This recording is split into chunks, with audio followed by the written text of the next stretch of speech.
Si estuviéramos en un país normal, estaríamos festejando una elección. Pero no estamos en un país normal. Estamos en esta Argentina. El 10 de diciembre de este año asumirá un nuevo presidente en la Argentina. De los 3 candidatos con mayores chances de asumir ese puesto se encuentran el libertario Javier Milei, el peronista Sergio Massa y la candidata por una coalición de derechas denominada Juntos por el Cambio, Patricia Bullrich. Justamente para hablar de esta última candidata, tenemos en línea directamente desde Buenos Aires al periodista y escritor Ricardo Rajendorfer, autor del libro Patricia, de la lucha armada a la seguridad. ¿Qué tal, Ricardo? Un gusto estar hablando con ustedes. El gusto es nuestro. También nos acompaña desde Buenos Aires el colega Pablo Tazart, con quien realizaremos este ciclo de entrevistas sobre los candidatos, que aparece, permítame decirlo, por gentileza de FM Freeway y su operador Ezequiel Astrada. Hola Pablo, ¿cómo andás? Hola, ¿cómo están todos? También un placer de participar. Bueno, arrancamos con la entrevista. En primer lugar, Ricardo, quisiera preguntarte lo siguiente. Vos arrancás tu libro, Patricia, de la lucha armada a la seguridad, con un repaso del linaje de los apellidos que incluyen a la familia Bullrich. Me refiero a Luro, Roca, Pueyrredón, apellidos que para el público que no conoce Buenos Aires les comento que son nombres de calles, de plazas y de expresidentes. La pregunta apunta a lo siguiente: ¿cómo se produce el paso de esta niña, jovencita de la aristocracia argentina a los movimientos de revolucionarios armados de izquierda de los años 70?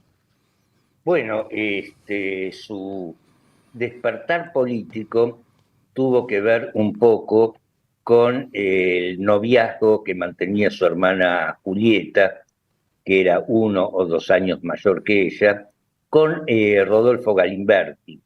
Rodolfo Galimberti, para quien escucha esto fuera de Argentina y no conoce los pasillos de la historia reciente, era un alto cuadro de la organización Montoneros y de su mano, Patricia Bullrich primero comienza a militar en la JP, o sea, en la Juventud Peronista, que era una de las organizaciones de superficie de la organización Montoneros, y después, cuando a partir de 1974, después de la muerte de Perón, se da una política de doble encuadramiento, así se llamó, una política que consistía en que los militantes de las organizaciones de superficie, que eran, dicho por añadidura, militantes de superficie, comenzaban a cumplir tareas en el aparato militar de Montoneros. En su caso, esa participación dentro de lo que podríamos llamar la lucha armada, cabe aclarar que era bastante modesta. Pablo, ¿tenés alguna pregunta vos? Sí, principalmente si sabés, debido al libro que vos hiciste, si recogiste algún testimonio de cuál es su opinión sobre la lucha armada de los 70. Por ejemplo, si conocés su posición sobre la teoría de los 2 demonios. Mira, desde luego que su opinión al respecto no debe ser muy halagüeña, en el sentido de que, por empezar, si bien ella no se pronuncia al respecto a través de definiciones conceptuales, en sus acciones de algún modo trata de quitarle el peso a las políticas de memoria, verdad y justicia, además de omitir su paso por la organización Montoneros y las actividades que llevó a cabo en ese periodo de su vida. Únicamente reconoce haber pertenecido a la JP, pero, digamos, sobre su participación, repito, en la organización Montoneros, ella, si cabe el término, pronuncia un silencio total. Después de la derrota de Malvinas, Argentina recupera la democracia en el 83.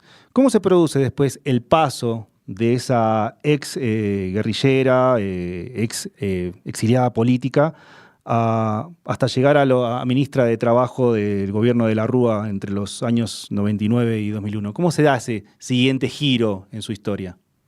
Bueno, por empezar, yo creo que los giros ideológicos en los seres humanos o en algunos seres humanos no son una cosa extraña. Es decir, existen muchos casos de tipos que empezaron en la izquierda y terminan en la derecha o la ultraderecha, o tipos que empiezan en ese lado del arco político y que terminan abrazando posiciones de izquierda. Lo notable en Patricia Bullrich es que esa travesía no fue abrupta como suele serlo en otros seres humanos, sino absolutamente escalonada. O sea, de la Juventud Peronista y de Montoneros, primero junto a Galimberti, participa o es arrastrada, mejor dicho, porque digamos su gravitación no era muy importante, en una escisión que hubo durante el exilio de un grupo de militantes o de dirigentes de esa organización que rompe con la conducción nacional. Se produce una escisión en Montoneros.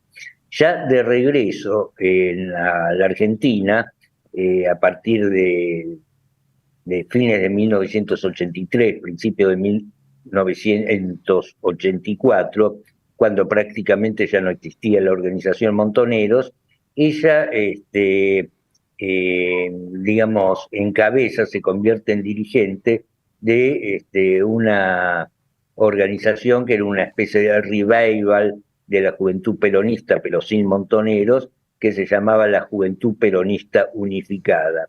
Bueno, de ese espacio luego salta a determinados núcleos políticos que ya nada tenían que ver con el peronismo, como digamos, primero se acerca a la coalición cívica, se acerca a una dirigente ya casi olvidada que se llamaba Stolbizer. De ahí pasa, me olvidé de su paso por el menemismo después de romper con la JP, de ahí pasa, repito, al radicalismo, de ahí pasa a toda una serie de peldaños que terminan en ella convertida en ministra de Seguridad del régimen macrista. Precisamente, Ricardo, uno de los primeros peldaños para llegar a ministra de Seguridad está relacionado con una serie de negociaciones que vos describís en el libro entre ciertos dirigentes de Montoneros que tenían problemas legales, judiciales, porque estaban requeridos por la justicia luego del retorno a la democracia, y también algunos sectores de la Marina, que eran represores, que también estaban procurados por la justicia. Parecía que ahí se produjo como una especie de comunidad de intereses. ¿Podrías desarrollar un poco esa parte un poco oscura que la lleva después a trabajar en temas de seguridad a Bullrich? Mira, de alguna manera los problemas legales que tenía la organización Montoneros después de finalizada la dictadura militar y los problemas judiciales que tenían los elementos que habían participado en el aparato del terrorismo de Estado, digamos, no tenían demasiados puntos en común, salvo que la revisión que había efectuado el gobierno alfonsinista sobre el pasado reciente tenía que ver un poco con una búsqueda, entre comillas, de justicia que estaba un poco cifrada en la teoría de los dos demonios. O sea, a la vez que ese gobierno digamos, articulaba el juzgamiento de las juntas militares, de las 3 primeras juntas militares que hubo a partir de 1976, que por cierto fue un juicio histórico, también, digamos, estaban, entre comillas, fuera de la ley quienes habían participado o quienes habían integrado la Conducción Nacional de Montoneros, al punto de que, por ejemplo, Mario Eduardo Firmenich, que era uno de ellos, se pasó una temporadita en Villa Devoto. Bueno, después Menem, a partir de la década del 90, firma los famosos decretos del indulto que, digamos, terminan por barrer los problemas judiciales que tenían tanto los represores como quienes habían participado en la lucha armada y tenían pedido de captura o juicios pendientes por ello. Ricardo, vos recién hacías un gran repaso de toda su trayectoria y al mismo tiempo lo podemos ver también en tu libro, ¿no? O sea, un repaso con gran detalle que haces. En ese repaso uno puede ver una historia plagada de caídas de ella, de intentos electorales en los cuales cae, pero al mismo tiempo de resurgimientos. Se podría decir que es una persona muy tenaz, Bullrich, y más allá de las opiniones que uno tenga ideológicas, habría que reconocerle un gran trabajo político en insistencia, en tenacidad. Hoy, luego de los resultados de las últimas elecciones, uno podría pensar en una Patricia Bullrich caída o derrotada. ¿Vos cómo crees que se encontrará hoy anímicamente de cara a las próximas elecciones? De algún modo hay que encuadrar bien los anhelos políticos de Patricia Bullrich, ¿no? ¿Cuál es el trasfondo de esa travesía tan variada a lo largo del arco político? En ese sentido hay una anécdota que yo la reflejo en el libro, que es cuando ella era diputada del menemismo, se produce un temita de corrupción dentro del Partido Justicialista de la Capital Federal, ante el cual ella pone el grito en el cielo y recibe críticas por parte de un colega de bancada, el diputado Varela Cid, al cual ella le dice: yo no estoy acá para hacer negocios, y él le responde: tu negocio, nena, es la acumulación de poder, ¿no? Y en efecto, el trasfondo esa travesía variada a la cual yo hago referencia, daría la impresión de que responde a una personalidad que a lo largo de los años va cambiando continuamente de tesitura, de una persona cambiante, cuando en realidad ella siempre fue la misma persona y siempre tuvo el mismo anhelo, la acumulación de poder, sea donde fuere, y siempre al lado del ganador de turno. Solo que desde el fin del gobierno macrista, al cual había llegado desde luego por haberse acercado al entonces ganador de turno, que era Mauricio Macri, cuando finaliza su gobierno, con una fuerte carga de descrédito hacia su principal dirigente, que era Mauricio Macri, por las características espantosas de su gobierno, ella decide ya prescindir de una figura tutelar y comienza a considerarse la ganadora de turno, una ganadora que ya no necesitaba ser ladera de ninguna figura, pues ella era la figura sobre la cual ella depositaba todas sus expectativas. Desde luego que la aparición de Milei no fue lo mejor que le pasó en la vida, puesto que es un tipo que, por sus características ideológicas, se disputa con ella parte de su clientela política, y de hecho en esa disputa no salió bien parada, o no salió parada como ella creía en las internas que se celebraron hace apenas 2 semanas, ¿no? Lo cual pone en duda ante ella misma la confianza que tenía ella misma de arrasar en las elecciones. Estamos con Ricardo Rajendorfer, periodista, escritor, autor del libro Patricia, de la lucha armada a la seguridad.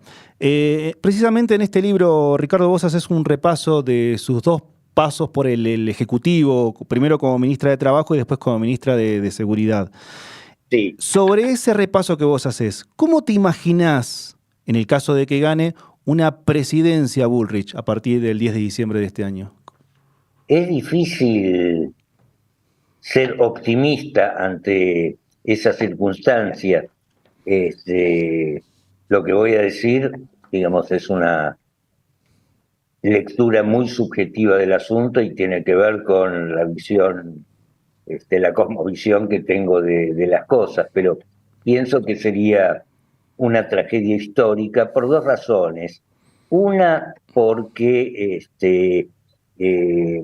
digamos, su configuración ideológica, su configuración política es bastante peligrosa, así como fue peligrosa su gestión al frente del Ministerio de Seguridad, una gestión absolutamente punitivista, una gestión que causó cierto derramamiento de sangre, etcétera, etcétera, etcétera, una gestión que en lo político era represiva y en lo social era punitivista, pero como presidenta o como candidata a presidenta, en los últimos tiempos ha dado sobradas muestras digamos, de ciertas limitaciones muy graves que tiene a nivel intelectual y que tiene con respecto a su formación política, especialmente con temas que tienen que ver con la economía, cosa que, digamos, disciplina que ella de ningún modo domina, y cada vez que abre la boca al respecto hace un papelón, razón por la cual acaba de designar a quien sería hipotéticamente su ministro de Economía, el licenciado Melconian, quien, al menos en esta etapa de la carrera política de Patricia Bullrich, tiene la sagrada misión de hablar de economía por ella. Ricardo, en la investigación que hiciste para la realización de tu libro, Patricia, de la lucha armada a la seguridad, hiciste un gran repaso de todas sus idas y venidas partidarias. Quería saber si en estos giros que dio, a pesar de tantos giros que dio, si vos encontrás alguna constante ideológica en ella, en su manera de pensar. No sé si tiene, o sea, digamos, su personalidad sí tiene constantes, y una de esas constantes es su, valga la redundancia, su obstinada tenacidad, sus ansias de figuración, sus ansias de poder, pero, digamos, no hay una constante entre, digamos, sus diferentes cosmovisiones, ¿no? O sea, esta Bullrich piensa de una manera absolutamente distinta a lo que pensaba la Bullrich de los años 70, a lo que pensaba la Bullrich de los años 80 y a lo que pensaba la Bullrich de los años 90.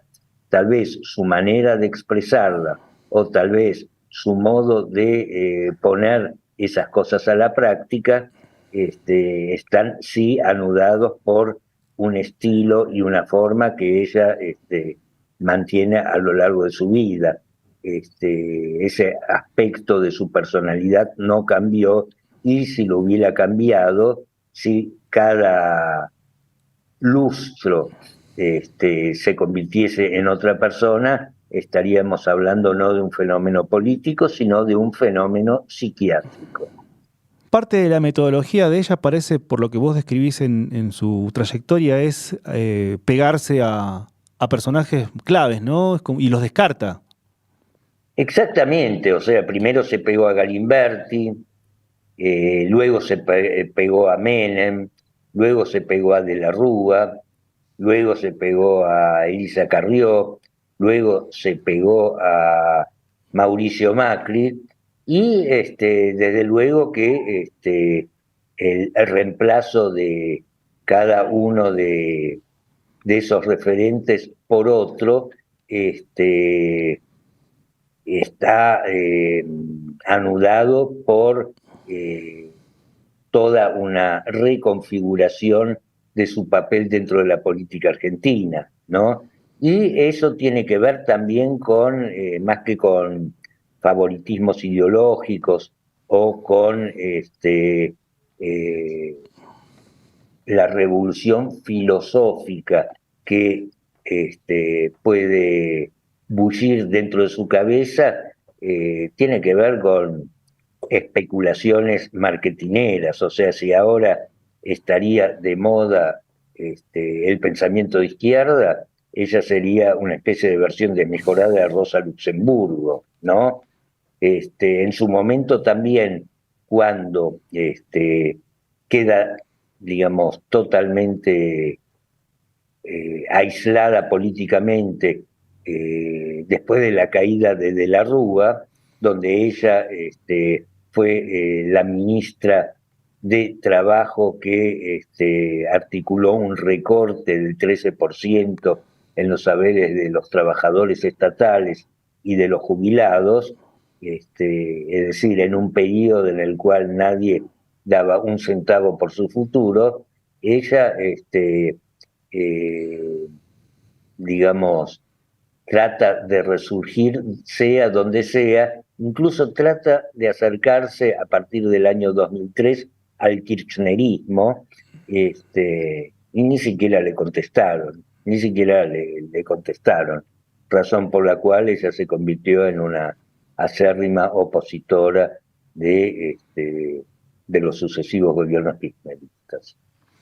Nosotros, cuando pensamos, digamos, el cuestionario, habíamos pensado en ahondar un poco cuánto pesó su convencimiento ideológico para ingresar al movimiento montonero, pero a partir de lo que vos nos contás, casi siempre se detecta en ella intereses de ocasión. Sin embargo, en su giro hacia la derecha, ella podría haber optado por otras opciones, y una línea que se mantiene, por lo menos en los últimos años, es su visión más punitivista. En esa visión más punitivista, ¿cuánto ves de cálculo electoral y cuánto ves de firme convicción en esas ideas así a favor de la represión? El tema es el siguiente. Para entender, digamos, su actitud frente al punitivismo, digamos, hay que vivir en la República Argentina, ¿no? Hay que vivir en la República Argentina y apreciar, y esto lo digo por los oyentes que nos están escuchando en otros países que no sean Argentina, y hay que, digamos, tener en cuenta que el tema de la seguridad o de la inseguridad, como se le dice a los diferentes índices de la violencia urbana, son un tema bastante marketinero, ¿no? O sea, Argentina francamente no es un país demasiado inseguro, ¿no? O sea, tiene, por ejemplo, 4,6 homicidios por cada 100.000 habitantes, cosa que es una... No es El Salvador. ¿Cómo? No es El Salvador, claro. Es una cifra bastante pequeña, qué sé yo. En Uruguay, que es tomado como un país seguro, hay 6,2 homicidios por cada 100.000 habitantes, ¿no? Tampoco hay carteles de narcotráfico que tengan la magnitud del cartel de Sinaloa o del cartel de Medellín en sus mejores momentos. Son pequeñas organizaciones que se dedican al menudeo, ¿no? Pero si vos, por ejemplo, transmitís por televisión en el lapso de una hora varias veces la noticia de ponele un taxista asesinado en ocasión de robo en alguna zona del conurbano bonaerense, la mayoría de los televidentes van a empezar a creer que su calle, la vereda de su calle, está tapizada de cadáveres, ¿no? En consecuencia, por un lado, ella, digamos, hace suyo ese negocio, el negocio de la inseguridad, y se muestra como una persona enérgica, como una persona que iría a acabar con ese flagelo, aunque no necesariamente en su fuero íntimo, cosa que ella jamás manifiesta, su creencia al respecto. Ya para ir cerrando la charla, quisiera retomar el tema del libro que has escrito, pero desde el punto de vista, desde el estilo. Cuando lo leímos nos resultó muy claro, muy directo. También es una invitación al público a si puede acceder al libro para conocer también más sobre este personaje que podría llegar a ser presidente de la Argentina el 10 de diciembre, que está entre los 3 candidatos con más chances. La pregunta es, ¿ese efecto de esa escritura fluida es algo que buscaste deliberadamente o fue fluyendo? Mira, todo lo que fluye de algún modo tiene que ver con el modo en que uno quiere describir algo, ¿no? Yo, por empezar, trato de escribir de un modo, o sea, trato de escribir cosas que a mí, si no me las hubiera escrito, me gustaría leer, ¿no? Por un lado. Y por otro lado, más que desarrollar un estilo muy adjetivado, muy opinador, como suele proliferar en gran parte de la literatura política, de la literatura biográfica, etcétera, etcétera, etcétera, más que los hechos en sí, más que, digamos, los hechos que marcan el carácter mediático o, en otros casos, el carácter histórico de un personaje, digamos, a mí me entusiasman, a mí me llaman la atención, a mí me atraen determinados detalles, determinadas interjecciones, determinados gestos, determinados datos de color que de algún modo van pintando no solo al personaje, sino también a su contexto. Sobre ese tema, yo aquí tengo un pequeño fragmento que lo extraje de los primeros capítulos, que es para describir a esa niña de clase aristocrática. Vos describís una situación muy graciosa, también tiene mucho humor el libro. Y en un momento esta niña asiste a un colegio muy adinerado, que es el Colegio Boyard, y vos ahí ponés allí, en el aristocrático Colegio Boyard, durante el acto de la efeméride del general don José de San Martín, la alumna fue elegida, la alumna Patricia, para leer una composición alusiva al prócer.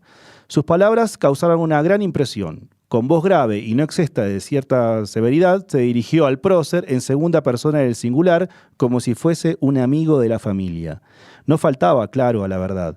Después, con el mismo tono, enumeró a otros padres de la patria, y su remate fue: hay tumbas que mandan.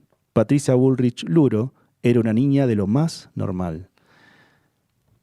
Sí, me acuerdo de haber escrito eso, ¿no? Y después de haberlo escrito, pensé o me di cuenta que de alguna manera lo más atroz que tiene en ciertas personas sus ansias de grandeza es precisamente su estructura de chiste. Tazar, ¿tenés alguna pregunta para ya cerrar la entrevista? No, por mí ya estamos bien. Entonces, Ricardo, te agradezco muchísimo por tu tiempo, por el libro. Espero cuando vaya a Buenos Aires alguna firma del autor. Y te agradezco nuevamente mucho por esta charla en donde tratamos de entender quién es Patricia Bullrich, una de las personas que podría llegar a ser presidente de la Argentina. Bueno, les agradezco por esta entrevista, fue un placer y les mando a ambos y al equipo, además de la audiencia, un gran abrazo. Gracias. Vamos a un corte. Seguimos en Código Internacional. Para finalizar esta transmisión, quisiéramos agradecer a la gente de La Voz del Derecho que gentilmente nos cede los micrófonos de esta radio, y al operador Luis Daza, un amigo ya de tantos años de trabajar aquí en este espacio. Y también agradecer a la gente de Buenos Aires, a FM Freeway, al operador Ezequiel Astrada y al periodista Pablo Tazar, que nos colaboró gentilmente con esta entrevista. La promesa para siguientes programas es entrevistar a los biógrafos de los otros dos candidatos que podrían llegar a ser presidentes de la República Argentina. Me refiero al peronista Sergio Massa y al libertario Javier Milei. Nosotros nos despedimos hasta el programa que viene.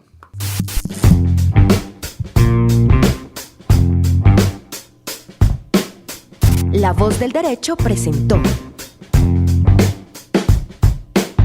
Código Internacional. Conducción, Pablo Uncos. Operación técnica, Luis Daza.